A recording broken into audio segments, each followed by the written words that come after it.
I'm Todd Bookman, a reporter at New Hampshire Public Radio. For the last 6 months, I've been thinking a lot about a cat named Sergeant Tibbs, who goes missing, who's then found, and who would land at the center of so much human pain, anger, and confusion. It's not about the cat anymore. It's just about everything else. The Final Days of Sergeant Tibbs, a new podcast from NHPR about what we owe our pets and each other. Listen now wherever you get your podcasts. Switch to Verizon Business and get more from your internet without paying more for your internet. Get LTE Business Internet starting at $39 a month when paired with a Business Unlimited smartphone plan. That's unlimited data, and with it, unlimited possibilities. Start saving today with Verizon Business, ranked #1 in small business internet customer satisfaction by J.D. Power. Starting price for 25 megabits per second internet plan with savings, plus taxes, fees, and economic adjustment charge. Terms apply. For J.D. Power 2024 award information, visit jdpower.com/awards. For a limited time, you can get KFC chicken with the sweet heat of hot honey. And after one bite, you'll wonder, how do bees make hot honey so hot? Are they special bees? Does KFC have dragon bees? Fire-breathing dragon bees that create spicy honey? No, silly. There's no such thing. KFC just partnered with Mike's Hot Honey to drizzle all over their crispy chicken. But dragon bees would be so cool. Try it now for only $7 or share a box with friends for $25. Prices and participation vary while supplies last. Taxes, tips, and fees extra. You can support this podcast at patreon.com/partnersincrimemedia. I'm Rebecca Lavoie, and this is Crime Writers On.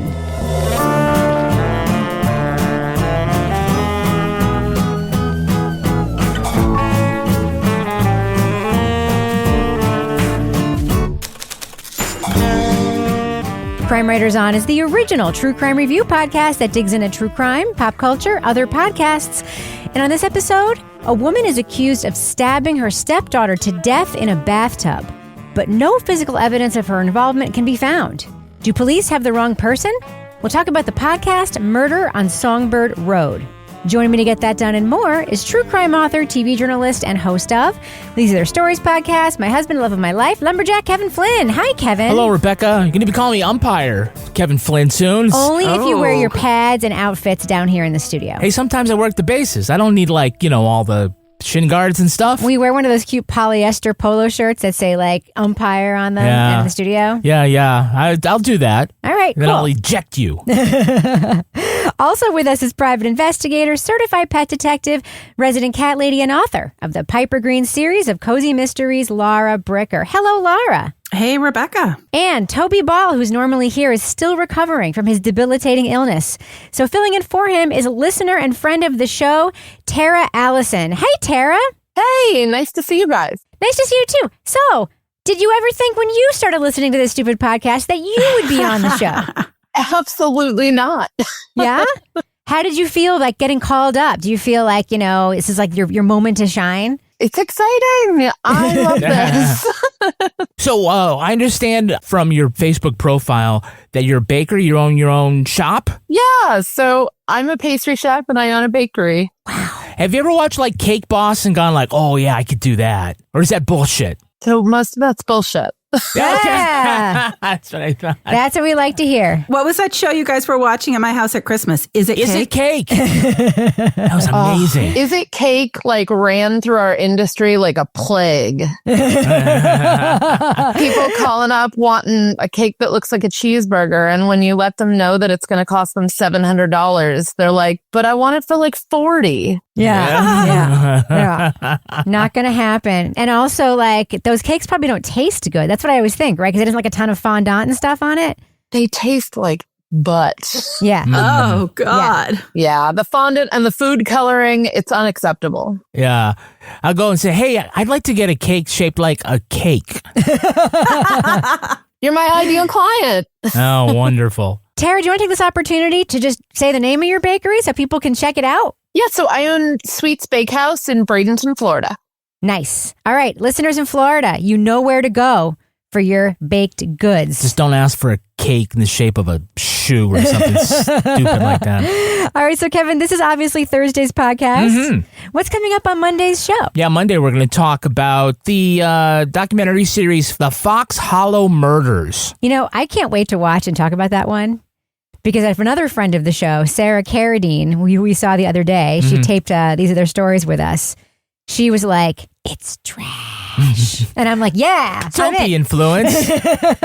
Toby's going to love it. You know how he is with trash. Yeah. Well, Kevin, we should probably talk about the podcast that we're here to talk about, don't you think? Mm-hmm. All right, let's get that done. Leading off. You said someone had broken into your house? Yeah, somebody broke in. They were running out as I was coming home. In December 2020, police in Marion, Illinois responded to a brutal death on Songbird Road. 11-year-old Jade Beasley was found in a bathtub, stabbed multiple times.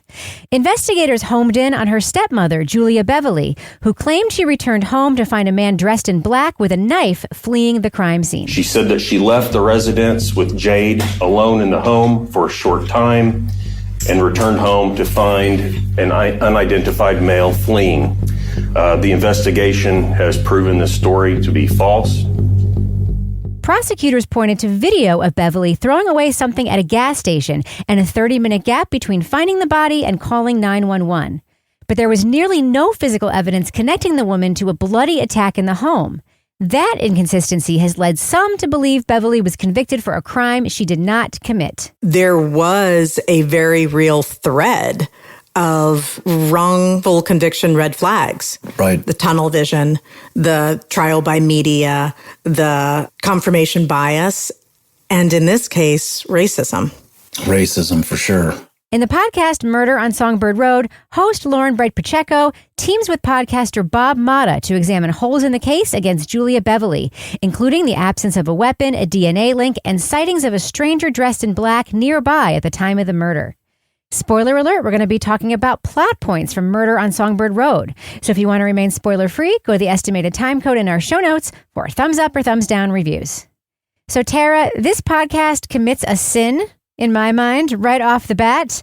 What did you think about the opening of this podcast? I hate a 911 call. How come? It's so stress-inducing. Like, to start it out with someone screaming bloody murder and panicking, I just think it does everyone a disservice by full cortisol dump right out the gate. And you don't even know why you're in a panic, but you are because they are. Okay. Over there, it's like someone broke into my house. Okay, listen, calm down. Listen to me, calm down. What's your address? 1304 Songbird Road in Marion, Illinois. Right. And to me also, I don't like a 911 call unless it's being played for a reason. Like, for instance, there's a clue or there's somebody on the call like that. Because in most cases, honestly, you can describe a 911 call or just play a tiny clip of the 911 call and then sort of describe what transpired next. It is like the most traumatic moment of somebody's life when they're calling 911. So that's why I'm not generally a huge fan of it either, unless there's a plot reason to include it. So Laura, one of the things this podcast has is a sidekick. We meet Bob, who comes into the podcast, former attorney, now podcaster, because he got so sick of climbing up the hill to defend people. What did you think about that, the format of this podcast when it changed and brought in a sidekick? I liked him. You know, I always love when we have a defense attorney involved and we're hearing the case strategy and what he would do as a defense attorney and what he would look at and how he would investigate the case. And I think you can look at it from a journalistic point of view when you're going out and looking for witnesses and talking to people, because I can relate to that. That's what I do as a defense investigator. So having that person along being like, yeah, I would look at this, or, oh, I can't believe they let this come in. But I particularly loved when he gave Lauren some crap for not blending in when they went out in Marion and how she stood out. Because I will tell you that a lot of times, I go into I know it sounds weird in New Hampshire, inner city New Hampshire, and I dress like I want to blend in because people are going to talk to you. They're going to be more comfortable when you look like them. So I loved when he pointed that out because I'm like, I do that all the time.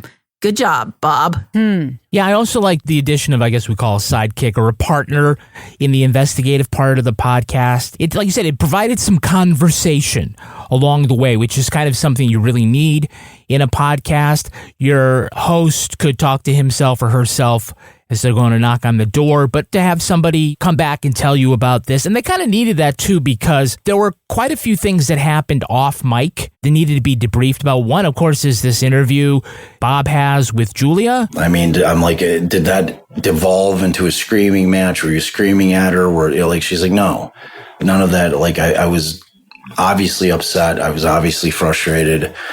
I got her out of the room. I told her to go to her room. And she's like, I logged back in. A lot of that ends up, kind of getting downloaded later. And yeah, it kind of like makes the root talk work and whatnot. I don't know if he is the best sounding board, because Bob and Lauren typically agree on almost all these points. But he does bring a different professional experience to bear for not just the investigation, but for our purposes, the podcast. Yeah. I like the fact that they can debrief as well. There's another scene, one of my favorite scenes is when he goes... Was it the chainsaw scene? Yes, when he goes to talk to the neighbor and the husband's in the back with the chainsaw and he's like, I was going to walk up to him and then I realized he might be armed or he could harm me with his chainsaw as a implication. And then he has to come back and just tell her. But talk about great tape. To me, it's better to hear it secondhand than to hear the tape of that. Because you know what the tape of that would have sounded like, Kevin? It would have been a horrible, horrible tape. So let's talk a little bit about the crime and the suspect here. I have a feeling that we're going to have potentially different perspectives on this, but I would love your perspective, Tara, because one of the things that Lauren and Bob stress again and again and again is the lack of evidence in the crime. So what are your thoughts about Julia being the suspect at all? So I thought that it was strange that she was the suspect instantaneously. Like, the timeline is such that she makes the 911 call, the police arrive, and it's noted by her mother that she said that within 10 minutes of talking to them, she noticed a shift in the way that the police were communicating with her. And she felt like they went from sympathetic and concerned to seeing her as a suspect. And that's just really fast. And there isn't any physical evidence of any kind that shows what actually happened. And that I thought was really concerning. Yeah. And Laura, it doesn't help, of course, and I think the podcast, mentions this several times and to good effect, that there's a racial issue here, right? Right. I think that was one of the things they did a good job highlighting. They're like, Marion, Illinois, super white. How do they refer to her in the police report? Black. She's mixed race. How do they refer to the kids? White. There's the scene later where she's at court and her friend, who's black, is asked to leave the court because she's making people feel threatened. It feels like that's an undercurrent to what's going on here when you hear these other sort of context clues as to how people made observations of her and the people involved in the case. And just kind of thinking about the demographics of that area and what we know about how these kind of perceptions can play into bias when investigating cases. Yeah. So, Kevin, I think that we should get to a thing that we talked a lot about while listening to this podcast. Mm-hmm. I'm just going to say it. I don't think the podcast makes a great case for Julia.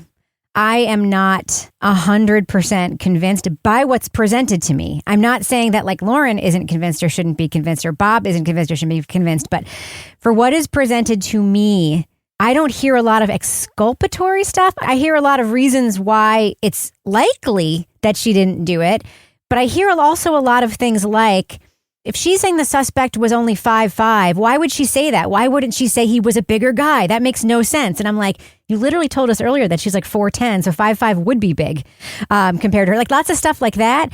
And I just found myself wondering, what are we not hearing about that would make a better case? What about you, Kevin? Yeah, so certainly the prosecution does have holes in their case, even though they were able to get a conviction. Those kinds of things are important for the legal team, but for the podcast, which is for the benefit of listeners, I think Julia is a real problem. And then it's a problem for the podcast that her story about someone in the middle of day, a masked intruder, breaking into her house in the tiny sliver of time that she wasn't there and killing an 11-year-old for money, for meth, it's just not believable. Or even if it really happened that way, it's very hard to believe. And as a listener, if I'm on a journey for the podcast where I'm thinking this is a wrongful conviction, I have to believe that the accused didn't do it. So then you can reveal the ways that we find that out. That's an interesting journey. I mean, you have to really overcome that perception by showing the listener exculpatory evidence. Yeah. And we really don't get any of that. Yeah. I don't know if there really is any. There's little things about this and that, oh, well, that wasn't done right. But nothing here that really makes me go, at least till we get to episode 7, this is just out in the wind. And how am I supposed to believe, really, that that's what happened? I agree with you because even though they cite these statistics that say a woman wouldn't commit this crime, what are the statistics about a random person breaking into your house in the middle of the day and murdering an 11-year-old? I mean, the statistics of that are like way worse, right? When I was first listening to this, I thought it was going to be a Bone Valley situation. Do you guys remember when we started listening to Bone Valley? Like, Leo looked bad at the beginning of Bone Valley. Like, they made a great case for why Leo was the guy. He was abusive husband. He had, he was driving around. Like, it didn't look good for him. But we also start Bone Valley with a judge saying this guy's not just wrongfully convicted, he's actually innocent, and that piqued our interest. And in this one, we have somebody who was following it on Facebook or something and just thinks, well, this town is crooked, and so there's something not right. Doesn't bring the same gravitas to that. Oh, this is a case worth looking at, because I just don't feel like that's ever established narratively. What do you think, Laura, about the idea of the other suspect? That's the thing about this is I think from a legal perspective, I'm hearing a lot of things that happen at the trial that I'm like, yeah, nope, prejudicial. Nope, that never should have happened. Nope. Okay. So there's a process issue here with a lot of what came in. But like you guys, I'm thinking who did this? Because this is a brutal, personal, very violent crime on a child. So I'm I feel like I needed to know a little bit more, who could this have been? And then the story of the person with the hood who did this.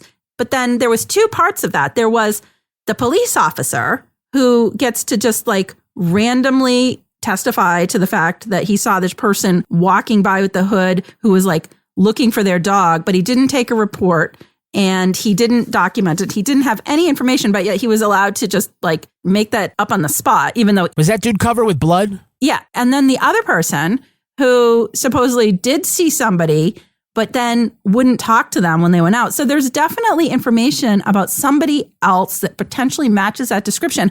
But I still have a hard time with that whole description of how this played out. It's one of those things. And I know, like you said, there's a lot of cases I start and I'm like, this is going to be really hard.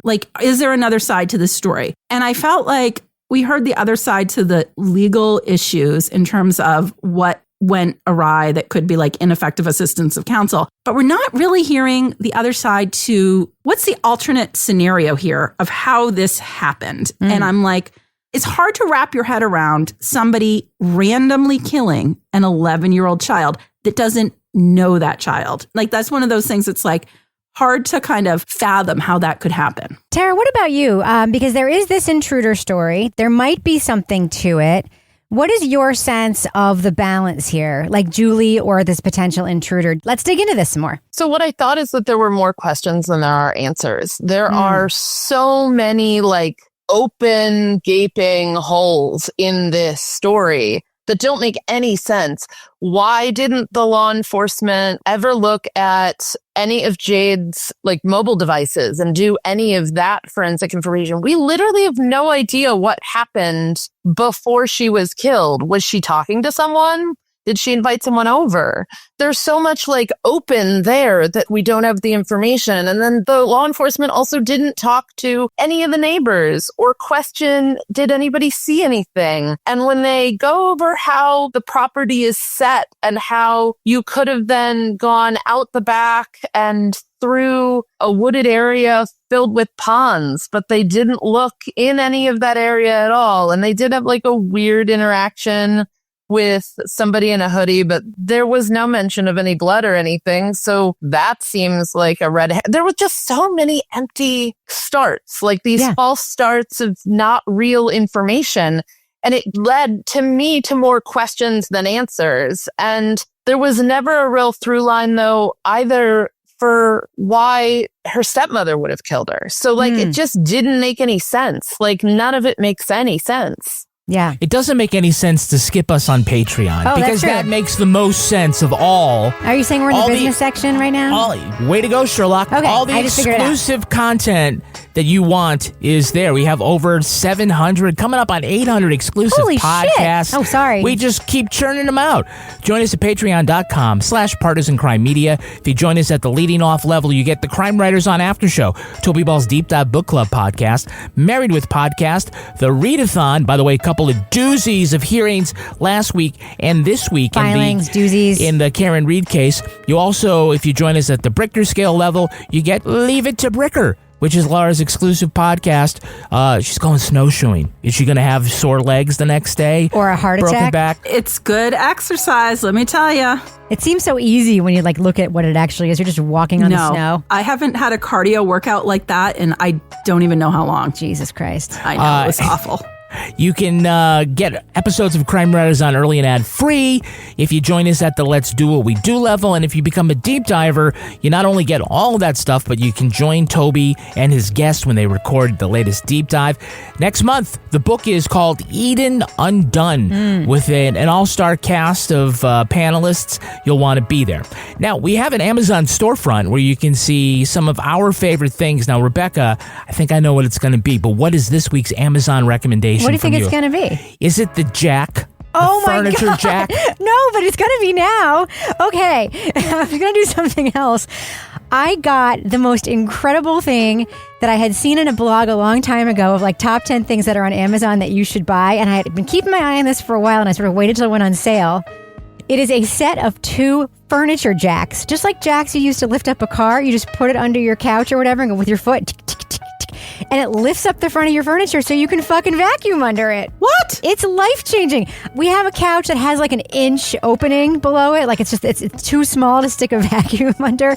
So over months or whatever, just dog toys, dust, food wrappers. It's disgusting. This furniture jack, even though we have an L-shaped sectional, it still works. I can still... It's the greatest thing I've ever gotten from Amazon, I think, recently for sure.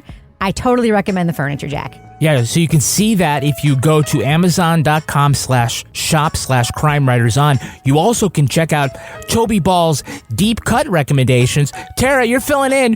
What are this week's Toby Ball's deep cut recommendations? Well, we've got the Amazon Basics AAA alkaline high performance batteries, 1.5 volt, 10-year shelf life, 20 count, pack of 1. 10-year shelf life, huh? 20 count pack of 1 is what did it for me. Yeah. Then we've got what I think is an absolute must-have. The Sea Roomy Burrito Tortilla Blanket, Tortilla Wrap Blanket, Novelty Funny Tortilla Round Blanket, Giant Tortilla Round Soft Blanket, Beige, 47 inches. Yes. Wow. 47 inches. So you can make yourself look like a little soft taco. You can just be a burrito on the Taco Tuesday. Yes. You know those Taco Bell burritos are my favorite food. Oh, man. And I think they get all the SEO in that title. So, novelty, funny, tortilla. What more do you want? Blanket. Blanket. Wrap. Cozy. All right, Kevin, before we end this business section, I have a very critical question for you. Do we have any Patreon patron saints of the week this week? Our Patreon patron saints are Penelope Brancaccio and Carrie McKay. Oh, shit. Carrie McKay. Bless you. Carrie McKay, who was just on Monday's episode of Crime Writers On and may or may not still be on the call silently right now. Can I just do something real quick, Carrie? Can you unmute and tell us how it feels to be selected as Patreon patron saint of the week? All my dreams are coming true today. That's amazing. Wow. Man, maybe Tara, someday it could be you. Just saying. Someday. Go buy a lottery ticket. That's my advice to you right now. Incredible. That was totally random, right, Kevin? No, that was not random. No. Look at, I have it written down. I didn't just bullshit that. Look at that. No, I mean, did you? Never mind. All right, Kevin, does thus end our business section? Yeah, thus ends the business section. I'm going to go ahead and fade that music out right now. Switch to Verizon Business and get more from your internet without paying more for your internet. Get LTE Business Internet starting at $39 a month when paired with a Business Unlimited smartphone plan. That's unlimited data, and with it, unlimited possibilities. Start saving today with Verizon Business, ranked #1 in small business internet customer satisfaction by J.D. Power. Starting price for 25 megabits per second internet plan with savings, plus taxes, fees, and economic adjustment charge. Terms apply. For JD Power 2024 award information, visit jdpower.com/awards. Kevin. Yes. I hear we have a very exciting sponsor coming up now. Oh, yeah, it's our good friends from Quince. My best friends from Quince. Who can resist the good things in life? I know not you, Rebecca. Nope. While luxury is enjoyable, it's not always affordable, and that's where Quince comes in. All right, I'm going to throw out the rest of the script. All right. You just gave me a very nice gift. That's right. And by nice gift, something I didn't ask for. You surprised me with a gift from Quince. That's right. It's a flannel shirt, but it's not made from flannel. It's made from like sweatshirt jersey material. It is so cozy. It looks like a flannel. Yeah. Feels like a sweatshirt. You look fantastic, but you feel luxurious and comfortable, and you are gorgeous in that shirt. Yeah, it's definitely the kind of thing you would expect from Quince because they offer such a range of high-quality items at prices within reach. In addition to that, you could get things like Mongolian cashmere sweaters for $50. Sure. And those washable silk tops and dresses, organic cotton sweaters, and you know what they even have? Jewelry. And furniture. I believe I saw gold bars. No, I'm not fooling. I think they have gold. I don't know why, but hey, Quince, you got to do you, right? But if I want a gold bar, I know where I'm getting it. Or a beautiful sectional. Yeah. So give yourself the luxury you deserve with Quince. Go to quince.com/crime for free shipping on your order and 365-day returns. That's QUINCE.com/crime. .com/crime to get free shipping and 365-day returns. Quince.com/crime. So, Kevin, who's the next sponsor for this fine program? Oh, we're brought to you by HelloFresh. HelloFresh. Make deciding what's for dinner a lot easier with HelloFresh, America's #1 meal kit. It's easy to find time to eat well with 50 wholesome, hassle-free meals to choose from each week delivered to your door. Plus, HelloFresh's new ready-made meals go from the fridge to your fork in just 3 minutes with all the same high-quality ingredients and restaurant-worthy flavor you can expect from HelloFresh. Kevin, you know, there's a thing that people say about growing up, right? Growing up is just deciding what you're going to eat over and over and over again. For the rest of your life, That's hard, right? Yes, it is very hard. Well, it can be hard, but it's easier for your family with HelloFresh because they put together great recipes and give you all. It's like they 3D printed these recipes. Oh, wow. They just come up and say, here's everything that you need. But sometimes, you don't even have enough time to get from one podcast recording to the next. That's right. I know a lot of people can relate to that situation. Absolutely, much less decide what I'm going to eat later. So these ready-made meals are fantastic. You pop them in the microwave and you've got some wonderful stuff to eat for your family right away. So get up to 10 free meals and a free high-protein item for life at HelloFresh.com/HelloFreshPodcast.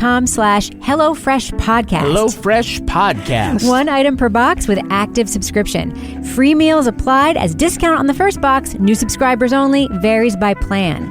That's up to 10 free HelloFresh meals. Just go to HelloFresh.com/HelloFreshPodcast. HelloFresh Podcast. So, Tara, there is a character in here that we don't hear a lot from, except we hear about how he reacted, and that's Jade's dad, Mike, with whom I think at this point she has 2 other kids, right? And then she's pregnant with another baby of his when she is arrested.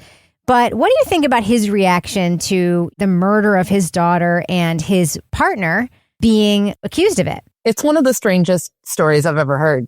The first interaction immediately after being informed that this has all happened is that he's got some story about suicide, which was weird. Like the idea that he said to his partner's wife, that their 11-year-old committed suicide is real strange when nobody else seemed to know where that came from.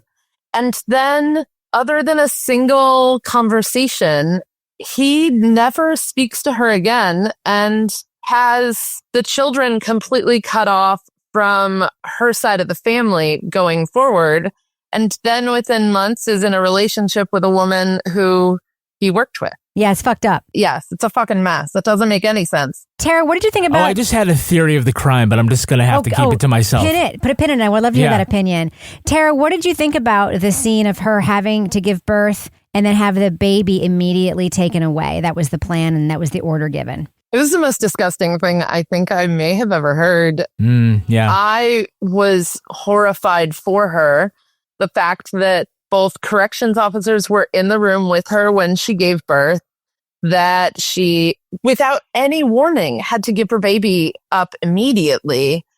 And I will say that the OBGYN, Dr. Humphrey, is the hero in this sad, sad tale, who gave her a golden hour of being able to hold the baby while the umbilical cord was still attached, because apparently the court order that no one has ever seen stated that she needed to hand the baby over as soon as the umbilical cord was cut. Then Dr. Humphrey did for me the most heartfelt, amazing thing. I will never be able to express how appreciative I am for her. She gave me the golden hour. It's an hour where the umbilical cord stays attached and the mother and child are able to bond. She gave me an hour when the courts and the corrections officers wanted to give me seconds.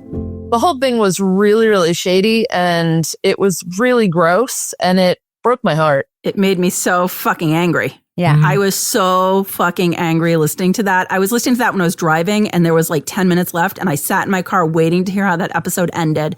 I'm like, this is like one of the worst things I think I've heard happen to somebody incarcerated. But I was really glad when they, number one, followed up with the ACLU, who were like, yeah, no, that's bullshit. That's not the law.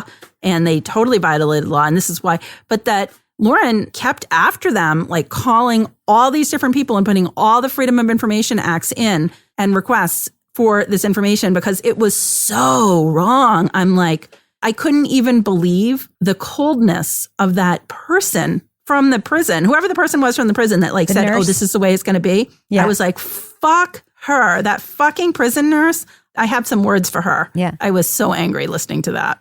Oh, we know somebody who was a prison doctor. Yeah. For the women's prison would never have fucking done that. I agree with all of that. And I think what is like super tragic is that you find out later that there was a law that would prevent that went into effect before this. Mm-hmm. Not like, oh, a month later, this one. No, it clearly would have protected her and would have given her like 72 hours. Yeah. Which is, for the rest of us, when we go and deliver a baby, we're home in 24 hours, right? It's like, wow, this is actually something that like is beneficial. And they've just never made giving birth while you're incarcerated. It's never been a respectful experience.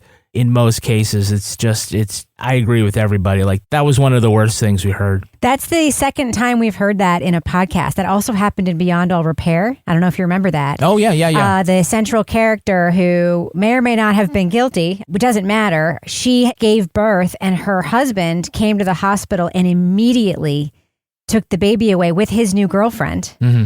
And she never saw him again. She was never allowed to have contact with him and never saw him again. And she had been pregnant with him for 9 months and then given birth to him. It's disgusting. It is so disgusting. Even, in my opinion, even guilty people should have connections with their family. There's all this data to show that being connected to your family and loved ones is actually a very positive thing for people in terms of recidivism and rehabilitation, and just the idea that you'd rip a baby away from its mother in any circumstance. Like, we get mad when we do it with animals, right? Mm-hmm. And here we are doing it with human beings. It's absolutely disgusting. And then Mike also wouldn't sign the birth certificate. Yes. Yeah, what did you make of that? Well, and then changed the baby's name to Cain from Cain and Abel. Mm-hmm. Wild. But the fact that he denied the child was his and then took the child anyhow, and they let him. Yeah. Which was crazy. No, I agree. And I suspect that maybe the other girlfriend was kind of in place before this happened, in my opinion. Kevin, you said you had another theory of the crime, and I'm dying to hear it. Well, no, I mean, I'm just saying, like, they keep going about, well, there's no motive.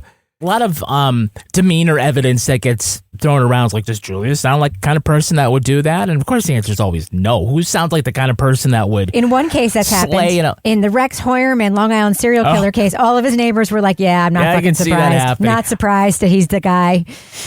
I don't know. I mean, like, if there is speculation that perhaps the husband was having an affair, I don't know. I thought of the same thing. Just saying. I don't know. You can't say that's what it is. But as far as like finding a motive versus a masked intruder who sees an 11-year-old as a threat that they must kill. Like, I can see in a different situation, a guardian or parent in a home with a child having some kind of motive, not rational or whatever, some reason or excuse for doing that. I also find it kind of odd. This popped up in my head earlier. If there is an intruder, if they perceive the 11-year-old to be such a threat to them that they used the knife and they cut her so badly that there's never been so much blood that these cops have seen, but then runs right by an adult without using the knife, without really harming her, just to get out, doesn't see that person as the same kind of threat. I don't understand that. Yeah.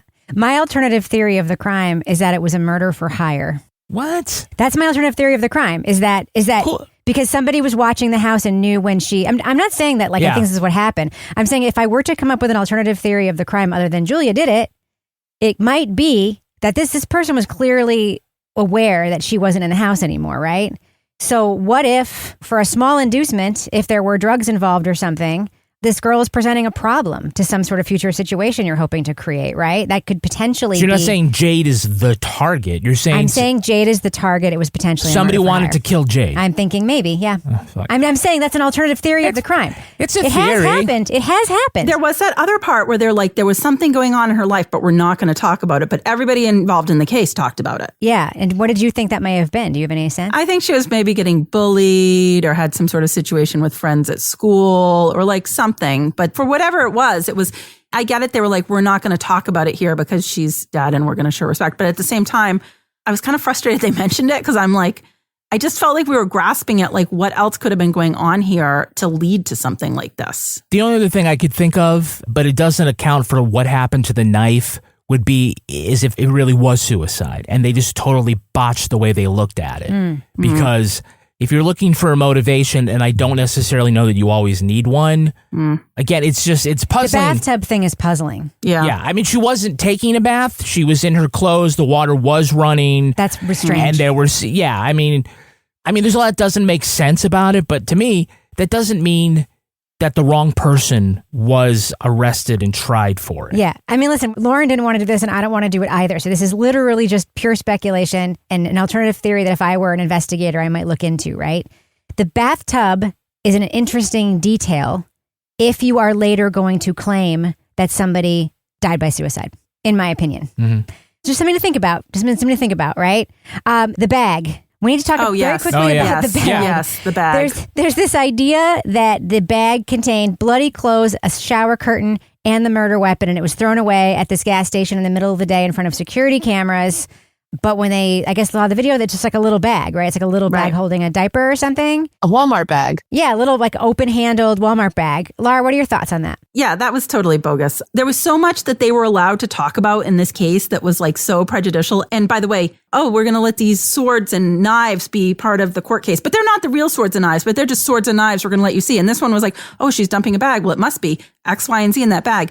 I liked how they talked about how they would have illustrated that in court, that wasn't something realistically that could have happened by actually bringing in one of those containers. You know how small they are. I'm always on the road for work and I'm always dumping stuff in those containers. They have a little square hole at the top. Yes. The thought that you would have all of that stuff in a bag and you wouldn't have to like shove it in there and stomp it down or lift the top off and put it underneath is absurd. So I liked that illustration that they talked about. Like, this is how we would have shown it to the jury. Yeah. Because it just seemed like there was so much speculative about all these things that they're trying to tie to the case that they really couldn't tie to the case. Yeah. Yeah.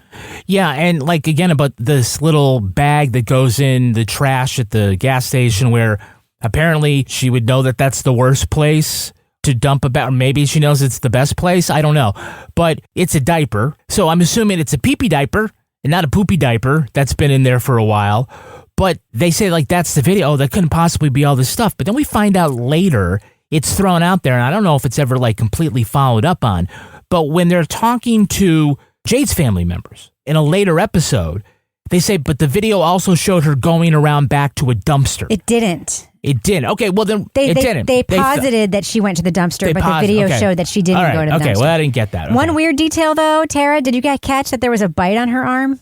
That she claimed was self-inflicted. Is that, and I know that might be a thing, and I'm probably going to get some emails saying it's totally a thing, but it is a strange, like, tiny piece of evidence to have at that time, right? It was like this weird little thing that they touched for a second and then talked about bite analysis being bullshit and then sort of moved along.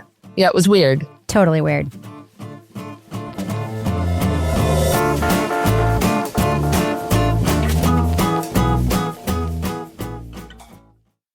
Switch to Verizon Business and get more from your internet without paying more for your internet. Get LTE Business Internet starting at $39 a month when paired with a Business Unlimited smartphone plan. That's unlimited data, and with it, unlimited possibilities. Start saving today with Verizon Business, ranked #1 in small business internet customer satisfaction by J.D. Power. Starting price for 25 megabits per second internet plan with savings, plus taxes, fees, and economic adjustment charge. Terms apply. For J.D. Power 2024 award information, visit jdpower.com/awards. This cold and flu season, Instacart is here to help deliver all of your sick day essentials. Whether you're in prevention mode and need vitamins, hand sanitizer, and that lemon tea your Nana swears by, or you're in healing mode and need medicine, soup, and a lot more tissues. Simply download the Instacart app to get sick day supplies that reinvigorate or relieve, delivered in as fast as 30 minutes. Plus, enjoy $0 delivery fees on your first 3 orders. Excludes restaurant orders. Service fees and terms apply. All right, let's do what we do. Let's let our listeners know, should they check out the podcast, Murder on Songbird Road? Laura Bricker, thumbs up or thumbs down for Murder on Songbird Road? Yeah, so I'm going to go mild thumbs up on this podcast. I like the wrongful conviction potential in this. I like the fact that at the end we get some information about some people that are pretty involved in wrongful convictions who might get involved in this case, which kind of lend a little bit of weight to what we hear in here. I think my reason for not going full thumbs up is this was kind of long. I felt like there was maybe a certain number of episodes we needed to get to, but I liked having a defense attorney along as part of the sidekick. I think we had access to a lot of the people in the case. It was well researched. It was well told. As somebody that works in the defense field, I was really getting my hackles up at parts of the trial. So there's definitely sort of that whole criminal justice hackles angle to this podcast. For me, it was just a little bit too long. And I think what I struggled with is I didn't feel like I had enough of a grasp on an alternate theory of this case at the end of listening to this podcast. And that would have really knocked it up to like a big thumbs up for me. Tara Allison, thumbs up or thumbs down for Murder on Songbird Road? So I definitely agree with Laura. Mild thumbs up. I found it to be a really interesting story, but it definitely was more questions than it was answers. And I thought that they were going to get us to somewhere where we'd have answers, and we didn't. So who knows? The criminal justice stuff, definitely the wrongful conviction team that seems to be interested in taking this up. I'd be curious to see what happens next. Kevin Flynn, thumbs up or thumbs down for Murder on Songbird Road? Yeah, I'm a thumbs down. I like Lauren, but I really questioned like this case and Murder in Illinois, like why she chooses to explore these cases as potential wrongful convictions. I don't know what she sees in these stories. It says this is probably worth pursuing, because I feel like in that case, in a Murder in Illinois, part of the declaration by the convicted person is that, no, it wasn't me. It was a random stranger dressed in black that murdered my whole family, or, you know, someone else in an unusual circumstance, like when I'm pulled over to the side of the road or when I'm just gone to run one quick errand. So it just felt to me like there's no there. I mean, there's certainly no fire. I don't know if there's smoke there. You know, if you still want to pursue this in court, that's a whole other thing. Talking about whether or not this makes for a good narrative podcast when you're trying to go along and say this person was wrongfully accused, wrongfully convicted, when you just don't believe that, when you as a listener just can't see that. I can't say that I was engaged at all. And structurally, there was some good stuff here. I liked having a sidekick. Some of the root talk and stuff, like, that was pretty good. And it did sort of feel like the typical iHeart wants this amount of episodes, so we got to stretch some of this out. But the prosecution might be flawed, but that doesn't prove actual innocence. And in that case, it makes for a hard wrongful conviction story to go along with. So for me, I'm a thumbs down. I'm also a mild thumbs down. And for a lot of the same reasons, Kevin, you cited. Listen, I'm just going to say it. This probably is a wrongful conviction. I mean, there's a reason why so many people are interested in the case, right? There's probably some stuff that we're not grasping. But the fact that I am not fully on board and I'm not angry enough to be like, oh, yeah, they fucking screwed her. And the other thing that sort of was an issue for me is that some of the speculative stuff that was bad about the police and the prosecution and the theories around Julia were also done by the podcasters. It was also done by the host of the podcast, just throwing out this idea of, People say she couldn't have done it. She had a very close relationship with her stepdaughter. She's really small, and stuff like that. It's like if they were using those things as proof of her guilt, these podcasters would be very angry about that, right? Using sort of demeanor stuff and character stuff and height stuff. That would be infuriating. She knows a witch. Yeah, that witch stuff. We didn't even get to She's that. related to a witch. Yeah, that would be infuriating. That would absolutely be infuriating. And I was just like, I do think it's only because I trust Lauren. I trust Bob. Jason Flom, we heard in this, like he's on board. We hear that Kathleen Zellner and the Innocence Project are on board. So like probably a wrongful conviction. But listening to the podcast, I wasn't there. And so that's a problem, even though the podcast is not bad at all. It's not like a bad podcast. It's just I couldn't get there. And that I just kept thinking about it the entire time I was listening. All right, that's going to do it for us. But before we go, Laura Bricker, very important question for you. Yes. Do we have a cat of the week this week? Our cat of the week this week comes to us from Ann Rogers. Ann submitted her maybe one golden retriever and one lab. These are my puppy dogs, Luna and Benny. They're on Instagram, Luna Love Dog 23, sporting Caitlin's Day of Love shirts last weekend in honor of Caitlin and a supportive relationship violence awareness. And Caitlin's Day of Love is an organization that was founded to raise awareness of domestic violence. And the dogs are adorable. Just going to say, look at these dogs. They're very cute. Aww. And they're doing a good job wearing their little dog shirts. So I know you love dogs, Rebecca, and these are dogs with a cause. Love that. And Anna's great. Yeah. Anna's a wonderful person, and that's a great cause. All right, Laura Bricker, if folks want to reach out to you and pitch any kind of animal to be cat of the week, it could be their animal, someone else's animal, an animal on television. We don't care. How can they find you online? You can find me at Laura Bricker on Blue Sky and Instagram. Kevin Flynn, how can you be found? I am at Kevin P. Flynn. And Tara Allison, if you wanted to be found on the internet, I'm not saying you do, how would one discover you there? So you can find my bakery on Instagram at Sweets Bakehouse, and you can follow my size-inclusive fitness content on TikTok at fatgirl.fit. Incredible. I'm following that account as soon as we finish the podcast. Thank you so much for coming on. Thank you so much for coming on. We could not be happier to have you as a guest on the show. So excited. Yeah. And if Thanks for sticking to your guns. I loved that. I appreciate it too. Great substitute for Toby. If you want to follow me everywhere, you can find me at Reb Lavoie, Instagram, Blue Sky, Twitter, etc. If you want to follow the show everywhere, it's Crime Writers On, but mostly you should join our Facebook group. That's how we got our special guests for the shows we recorded this week, because they're in our Facebook group. The place is rad, I'm telling you. Get episodes early, ad-free, everything we make back at Patreon at patreon.com/Partners in Crime Media. Our theme song was composed and performed by Tyler Gibbons, while our editor is the truly wonderful Livy Burdett. The EP of this show, his name is Kevin Flynn, coincidentally, Kevin Flynn. This show was recorded in Studio C, the closet, our New Hampshire basement, where we also forget to dispose of dirty diapers in a timely manner. Kevin's mostly. On behalf of all the crime writers, thanks so much for listening. We will catch you later. Kevin, I fixed our lights. We're not green anymore. What did you do? It was on the white setting. Yeah, it should be on the white setting. It looks way Please better. stop. Please stop trying to change things. I think it's better now. No.